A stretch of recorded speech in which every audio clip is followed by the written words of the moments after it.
Hey everyone, आज हम जानेंगे कुछ phrases using the word gate.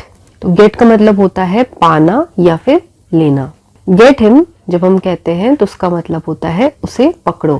Get down कहते हैं तो ये होता है नीचे जाओ या नीचे उतरो। गेट आउट का मतलब होता है बाहर निकलो। गेट अप यानी उठ जाओ। गेट इट डाउन इसे नीचे उतारो। गेट मी देयर यानी मुझे वहां ले जाओ। गेट ऑफ यानी उतर जाओ। गेट हिम नाउ उसे अब ले आओ। गेट अवे यानी दूर हो जाओ। गेट आउट बाहर चले जाओ। गेट रेडी यानी तैयार हो जाओ। गेट लॉस्ट दफा हो जाओ। गेट परमिशन यानी अनुमति ले लो। गेट मी समथिंग मेरे लिए कुछ लाओ। प्लीज गेट मी डाउन कृपया मुझे नीचे उतारो। शुड कीप यानी करते रहना चाहिए। वुड कीप यानी करते रहना होगा।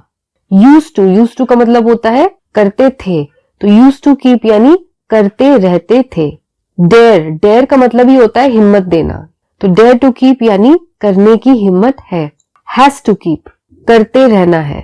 मे बी होता है शायद हो, और विल भी होता है कि रही होगी। कैन बी यानी सकता यानी हो सकता है या कर सकता है। मस्ट भी जब हम कहते हैं तो इसका मीनिंग होता है पक्का होगा, यानी जब हम 100% श्योर हो तब हम कहते हैं मस्ट बी। माइट भी हम कहते हैं यानी शायद ही, जब हम 25% श्योर होते हैं। मे भी होता है यानी कि शायद हो, जब हम 50% श्योर होते हैं। शैल बी यानी रहा होगा। शुड बी शैल का पास्ट है शुड, तो शुड बी यानी होना चाहिए। वुड बी यानी कहीं होगा। ही कैन रन वह दौड़ सकता है। मे आई गो देयर परमिशन है, तो क्या मैं वहां जा सकता हूँ, ये हूँ होगा। We will study hard we यानी हम कड़ी मेहनत करेंगे। She must go to party must का मतलब उसको अवश्य करना चाहिए, तो उसे पार्टी में अवश्य जाना चाहिए। He could not go there वह वहां नहीं जा सका। आई शुड ईट मुझे खा लेना चाहिए। इट माइट रेन तो माइट यानी शायद बारिश होगी। ही कुड बी सिक वह बीमार हो सकता है। He should be at home उसे घर पर होना चाहिए। दे वुड बी स्टडीइंग वे लोग पढ़ रहे होंगे। He used to play cricket used to होता है यानी किया करता था, तो वह क्रिकेट खेला करता था। शी हैज टू कुक उसे खाना बनाना है। आई गॉट हर्ट मुझे चोट लग गई। आई गॉट एंग्री मुझे गुस्सा आ गया। आई गॉट वेट मैं गीला हो गया। तो ये सारे पास्ट टेंस के फॉर्म है got. On the other hand यानी वही दूसरी तरफ। बाय द वे होता है वैसे। एनीवे यानी खैर।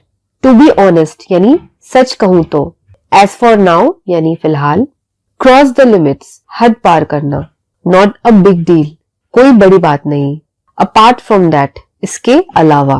फार एंड वाइड यानी दूर तक। फॉर नो रीजन बिना वजह। डिड यू अंडरस्टैंड समझ गए। आई डू मैं करता हूँ। आई डिड मैंने किया। आई हैव डन मैंने कर लिया। आई एम डूइंग मैं कर रहा हूँ। ये है प्रेजेंट टेंस के फॉर्म्स। आई वॉज डूइंग मैं कर रहा था। आई डोंट डू मैं नहीं करता। आई डिडंट डू मैंने नहीं किया। आई हैवंट डन मैंने नहीं किया। आई एम नॉट डूइंग मैं नहीं कर रहा हूँ। आई वॉज नॉट डूइंग मैं नहीं कर रहा था। आई शुड डू मुझे करना चाहिए। आई हैव टू डू मुझे करना है। आई ट्राइड टू डू मैंने करने की कोशिश की। आई ओवरस्लेप्ट ज्यादा देर सो गया। बी इन योर लिमिट्स औकात में रहो। I am not like that मैं वैसा नहीं हूँ। फोन उठाओ पिक अप द फोन अरे मेरी बात सुनो। हे लिसन टू मी ये कब हुआ। व्हेन डिड इट हैपन तुमने क्या देखा। व्हाट डिड यू सी आपने क्या कहा। व्हाट डिड यू से बाकी आप पर है। रेस्ट इज ऑन योरसेल्फ नहीं बस ऐसे ही। नो जस्ट लाइक दैट तुम्हारा ध्यान किधर है। वेयर इज योर अटेंशन मैं किससे पूछूं। whom do I ask किसी से भी पूछ लो। ask anyone कहीं मत जाना। don't go anywhere जो भी होता है अच्छे के लिए होता है। जो भी होता है इसका क्या ट्रांसलेशन होगा, इसका होगा whatever happens। होता है यानी हम जनरल टर्म में बात कर रहे हैं। अच्छे के लिए होता है यानी happens for good। so whatever happens for good। जो हुआ अच्छा हुआ यानी पास्ट की बात हो रही है, तो जो हुआ यानी whatever happened was good यानी अच्छा हुआ। यह तो होना ही था होना ही था तो ही के लिए बाउंड, तो it was bound to happen. कहां से मिला ये तुम्हें, कहां से मिला यानी where did you get it from. मेरे फाइनल एग्जाम्स आने वाले हैं, तो इसका आंसर आप मुझे कमेंट सेक्शन में देंगे। So that's all for today. Subscribe our channel for more such videos.